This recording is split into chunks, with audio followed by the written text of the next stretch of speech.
Jazeera Padma নদীর চরে কৃষি জমিতে কাজ করতে গিয়ে রাসেলস ভাইপারের কামড়ে অসুস্থ হয়ে হাসপাতালে ভর্তি হয়েছেন আশরাফুল ইসলাম নামের এক শ্রমিক। এ সময় যে সাপটি তাকে কামড় দেয় সেটা তিনি মেরে সঙ্গে নিয়ে হাসপাতালে আসেন। পরে চিকিৎসক সাপটিকে দেখে রাসেলস ভাইপার বলে চিহ্নিত করেন।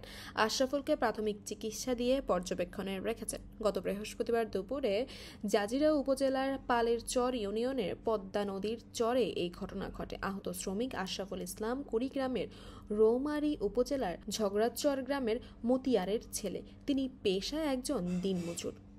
সরজমিনে হাসপাতালে গিয়ে দেখা যায় সাপ কামড়ের শিকার আশরাফুল ইসলাম। শরীরের অবস্থা এখন স্বাভাবিক রয়েছে।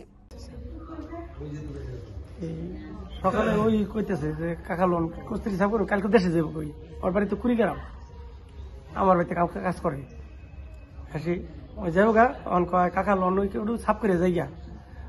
আমি কিন্তু আমি পানি আনতে যাই, ওষুধ দিন পানি আনতে যাই, পানি আনতে গেছি। আর ওই মানে দুই বাজা কস্তুরি জবা হালাইছে, আরেক পাতা ধরতে গেছে পরেই ওই ওরে সাপে আঘাত করছে পরে ওই পাশে মানুষ ছিল, মাইসে হইলো ওই চিকেট দিছে পরেই আর আবার দাবড়াইছি। দাবড়াই ওর পায়ে বান দিছে, বান্ধা মাহিন্দা ফোন দিয়া মাহিন্দা দেওয়ার লেগে পড়ছে। কিন্তু আমি কলসি ওই একজনে ফোন দিছে পরেই আমি কলসি হনে হালাইছি, দৌড় দিছি কলসি। আর আমি আর মাথা তো আপনি সিপুরি আছে গা দৌড়ে এসে আইয়া পালাচর আইয়া ওরা হুন্ডাই করে নগদ লইয়ে পড়ছে। আপনি হাসপাতালে আনছে পরেই আমি আবার হুন্ডা দিয়েছি। আর পরে লগে লগে ভ্যাকসিন নগদ মেরে দিছি। সাপ হলো রাসেল ভাইপার। সাপ আনছি ওই হুন্ডাই করে অবকাশে পাঠাই দিছি। কর্তব্যরত চিকিৎসক বলেছিলেন, সাপ কামড় দিলে আক্রান্ত ব্যক্তিকে প্রথমে অন্তত 24 ঘন্টা পর্যবেক্ষণে রাখা হয়। আমাদের কাছে প্রায় 2টার দিকে আসছে আর কি। তো ওনারা দাবি মতে প্রায় 1 ঘন্টাখানেক আগে ওনাকে সাপে কেটেছিল। তো এটা আমাদের যেহেতু সাপ মেরে নিয়ে আসছে, তো সেই অনুযায়ী আমরা ডায়াগনোস করলাম যেটা রাসেল ভাইপারই আক্রমণ করেছেন। তো রাসেল ভাইপার বিষাক্ত সাপ, কিন্তু বিষাক্ত সাপ সবসময় কামড় দিলে যে বিষ ছাড়ে এরকম কিছু না। তো সেই জন্য আমাদের রোগীকে কমপক্ষে 24 ঘন্টা এটা অবজারভেশন রাখতে হবে। সেটার জন্য প্রাথমিক চিকিৎসা, ইমার্জেন্সি চিকিৎসা যেগুলো দেওয়া দরকার সেগুলো আমরা দিচ্ছি। রোগীর এখন পর্যন্ত বেশ কয়েকবার রক্ত পরীক্ষাটা করা হয়েছে।